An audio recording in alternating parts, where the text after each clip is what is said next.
அஸ்ஸலாமு அலைக்கும் வரஹ்மத்துல்லாஹி வபரகாத்துஹு. நபித்தோழர் ஸைத் இப்னு தாபித் ரலியல்லாஹு அன்ஹு அவர்கள் அறிவிக்கக்கூடிய இந்த ஹதீஸ் ஜாமியு திர்மிதி, ஸஹீஹ் இப்னு ஹிப்பான், முஸ்னத் இமாம் அஹ்மது போன்ற ஹதீஸ் நூல்களில் இந்த ஹதீஸ் பதிவு செய்யப்பட்டிருக்கு. நபிகள் நாயகம் ஸல்லல்லாஹு அலைஹி வஸல்லம் அவங்க இவ்வாறு சொல்கிறாங்க, ஸலாசு ஹிசால், 3 குணங்கள், லா யகில்லு அலைஹின்ன கல்ப முஸ்லிமின். இந்த 3 குணங்கள் யாரிடம் இருக்கிறதோ அப்படிப்பட்ட இறை நம்பிக்கையாளர்களுடைய உள்ளங்களை அவைகள் எந்த விதத்திலும் அவர்களை ஏமாற்றி விடாது என்று நபிகள் நாயகம் ஸல்லல்லாஹு அலைஹி வஸல்லம் சொல்கிறாங்க. இந்த 3 குணங்கள் இருந்தால் போதும், அவர்களை எந்த விதத்திலும் எதுவும் ஏமாற்றி விடாது என்று நபி ஸல்லல்லாஹு அலைஹி வஸல்லம் சொல்கிறாங்க. முதலாவது விஷயமாக ரசூலுல்லாஹ் சொல்லக்கூடிய விஷயம் என்ன சொன்னால், அல் இஹ்லாஸ் அல் அமலு லில்லாஹ். அல்லாஹுக்காக வேண்டி தான் நம்ம வணக்க வழிபாடுகளில் ஈடுபடுறோம். எந்த ஒரு நற்காரியங்களும் என்ன செய்கிறோம், அல்லாஹுக்காக வேண்டி தான் நம்ம செய்கிறோம்.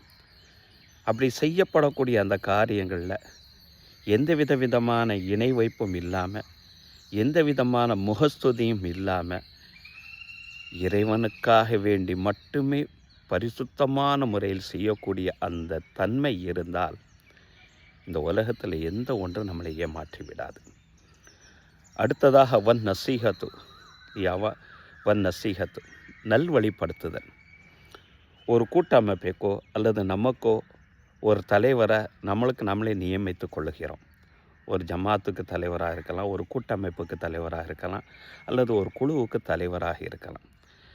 அவ்வாறு தலைமைத்துவத்தை ஏற்படுத்தக்கூடிய அந்த நபர்கள் மீது எந்த விதமான வெறுப்பும் காட்டாமல் அவர்களை நல்வழிப்படுத்தி நேர்வழியில் செலுத்துவதற்கு அழகிய நல்வழி காட்டுதக்கூடிய உபதேசங்கள் நம்மள்கிட்ட இருந்து இருக்கும் என்று சொன்னால், எந்த விதமான வெறுப்புணர்வும் இல்லாமல் நல்வழி காட்டுறதுக்கு மட்டும் உண்டான அந்த உபதேசம் பண்ணக்கூடிய அந்த தன்மை, ஆலோசனை பண்ணக்கூடிய அந்த தன்மை நம்மள்கிட்ட இருக்கும் என்று சொன்னால், இந்த உலகத்தில் எதுவும் நம்மளை ஏமாற்ற முடியாது என்று ரசூல் ஸல்லல்லாஹு அலைஹி வஸல்லம் சொல்கிறாங்க.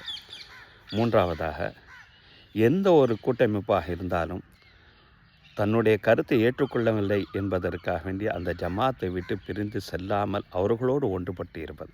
அது குடும்பமாக இருக்கலாம், கூட்டமைப்பாக இருக்கலாம், அல்லது ஜமாத்தாக இருக்கலாம்.